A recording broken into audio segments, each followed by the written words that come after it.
আসসালামু আলাইকুম গাইস, আজকে সকাল সকাল চাষির মতো গলায় গামছা দিয়ে ইন্টারন্যাশনাল রাস্তা ধরে আমি হেঁটে হেঁটে যাচ্ছিলাম ভাটার দিকে। এদিকে সেলিব্রিটি ছাগলের সঙ্গে দেখা হয়ে গেল, কিন্তু আজকাল ছাগলেরও অ্যাটিটিউড হয়ে গিয়েছে, তাই একটা সেলফি তুলতে দিচ্ছিল না। গাইস, ভাটার দিকে এসে একটা সুন্দর জিনিস দেখলাম, এত ছোট ছোট বাড়ি, খুবই সুন্দর লাগছিল দেখতে। তোমরা যারা দেখেছো কমেন্ট করে জানাবে। ভাটার ওখানে দরকার মেয়েটি আমাদের বাড়ির পাশে ছোট্ট অ্যামাজন জঙ্গলের পাশ দিয়ে বাড়ি চলে আসলাম।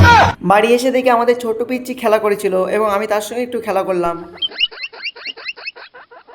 এরপর আম্মু বললো পানি আনার কথা, তাই বালতিতে পট ভরে বার হলাম পানি আনার জন্য। পানি এনে বাড়ি চলে আসলাম, তাও আবার ছেঁড়া গেঞ্জি পরে। গাইস, কি করবো, গরিব মানুষ। এরপরে গোসল করে ফ্রেশ হয়ে তাড়াতাড়ি কাওয়াসাকি বার করলাম এবং চলে গেলাম জোহরের নামাজ পড়ার জন্য। মসজিদে এসে জোহরের নামাজ কমপ্লিট করলাম, আর নামাজ কমপ্লিট করে পচা ভিআইপি রাস্তা ধরে আবার বাড়ি চলে আসলাম। বাড়ি আসার কিছুক্ষণ পরই দেখি পানি শুরু হয়ে গেল, আর ছোট ভাই দিকে ওই পানিতে ভেজা শুরু করেছে। এরপরে দুই ভাই একসঙ্গে খেতে বসলাম। আম্মু রান্না করেছিল পেঁপে দিয়ে গোশ, সেটা দিয়ে দুপুরে খাওয়া দাওয়া কমপ্লিট করলাম। খাওয়া দাওয়া কমপ্লিট করে আমি একটু ঘুমিয়ে নিই। গাইস, তোমাদের সঙ্গে দেখাচ্ছে বিকালবেলা। গাইস, বিকালে তাড়াতাড়ি উঠে সাইকেল নিয়ে বার হয়ে গেলাম আসরের নামাজ পড়ার জন্য। নামাজ কমপ্লিট করে বাড়ি না এসে মসজিদে হুজুরদের সঙ্গে বসেছিলাম। একেবারে মাগরিবের নামাজ কমপ্লিট করলাম, আর নামাজ পড়ে সাইকেল নিয়ে আবার বাড়ি চলে আসলাম। বাড়ি এসে আবার তালা মেরে আম্মুর সঙ্গে হেঁটে হেঁটে চলে গেলাম একটা চাচিমাদের বাড়ি। ওখান থেকে গাইস ফাইনালি বাড়ি চলে আসলাম, আর বাড়ি এসে ভিডিওটি এখানেই শেষ করছি। ভালো লাগলে লাইক করে দিও, চ্যানেলটিকে সাবস্ক্রাইব করে দিও।